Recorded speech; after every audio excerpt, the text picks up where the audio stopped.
Magandang gabi. O baka ito na ang gabing malalaman mo ang tunay na halaga ng kapangyarihan. Ako, si Mang Hector. May mga lugar sa ating bansa na hindi lang bahay ng mga leader, kundi imbakan din ng mga lihim na ayaw ng magpalibing. Sa ilalim ng bawat palasyo, may mga boses na pilit na sinasakal ng ginto. Pero paano kung ang mismong pinuno ang maging biktima ng mga aninong pilit niyang itinatanggi? Maupo ka, siguraduhin mong nakakandado ang iyong pinto. Dahil ang kwentong ito ay tungkol sa isang gabi sa Malacanang na hindi na itala sa kasaysayan. Pakinggan mo ang kwento ng dekreto ng mga anino at tandaan, ang nakaraan ay hindi natutulog lalo na kung ang kama mo ay gawa sa mga buto. Sa kailaliman ng gabi sa palasyo ng Malacanang, habang ang buong Maynila ay himping na sa pagtulog, si President Bongbong Marcos ay mag-isang nagtatrabaho sa kanyang opisina. Ngunit ang gabing ito ay kakaiba. Ang hangin ay amoy luma at tuyong bulaklak at ang mga portrait ng kanyang mga ninuno ay tila nagsisigaw sa katahimikan. Habang nagbabasa ng mga dokumento, napansin ni Bongbong na ang tinta sa mga papel ay dahan-dahang nagbabago.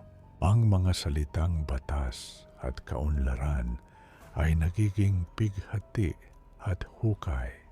Biglang namatay ang mga ilaw at ang tanging natira ay ang malamig na liwanag ng buwan na tumatagos sa malalaking bintana.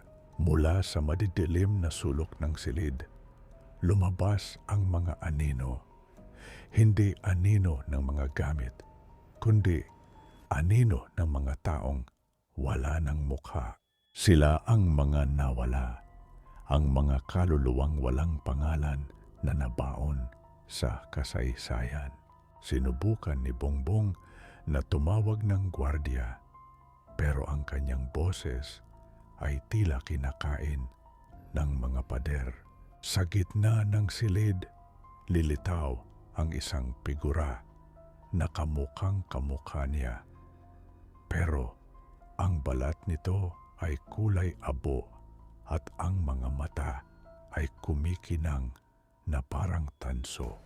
Ang kapangyarihan ay may presyo, Ferdinand, bulong ng anino. Bawat pangako mo ay isang hibla ng lubid na nakapulupot sa leeg ng iyong bayan. At ngayon, ang lubid na iyon ay bumabalik sa iyo. Nagtangkang tumakbo si Bongbong patungo sa pinto.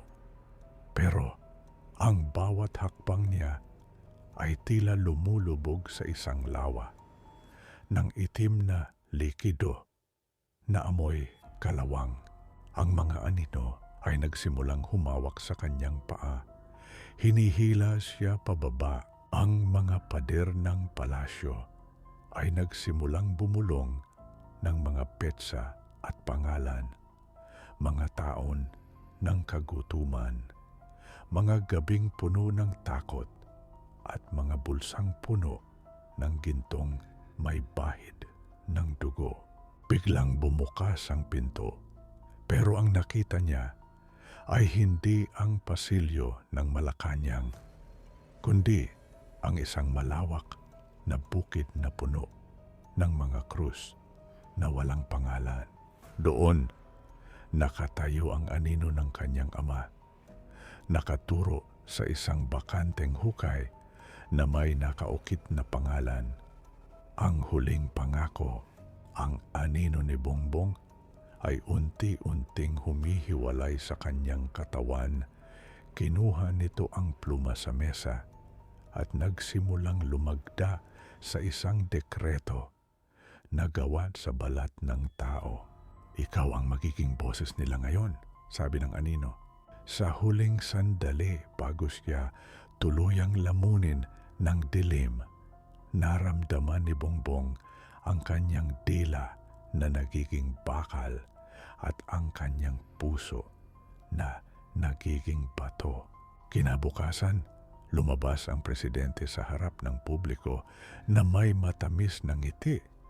Pero sa likod ng kanyang mga mata, may libu-libong kaluluwang sumisigaw. Ang sinumang tumingin ng matagal sa kanyang mga mata ay makikita ang sarili nilang anino na dahan-dahang kinakain ng dilim ng palasyo. Huwag kang kukurap kapag nanonood ng balita. Baka ang nakikita mong ngiti ay isang maskara na lang at ang tunay na tao ay matagal nang nakakulong sa ilalim ng mga sahig ng Malacanang, naghihintay ng susunod na hihilahin pababa. Mag-subscribe ka na bago ka pa mapabilang sa mga aninong walang pangalan. At laging tandaan, ang pinakamadilim na bahagi ng kasaysayan ay ang bahaging pilit nating itinatago sa ilalim ng ating mga paa.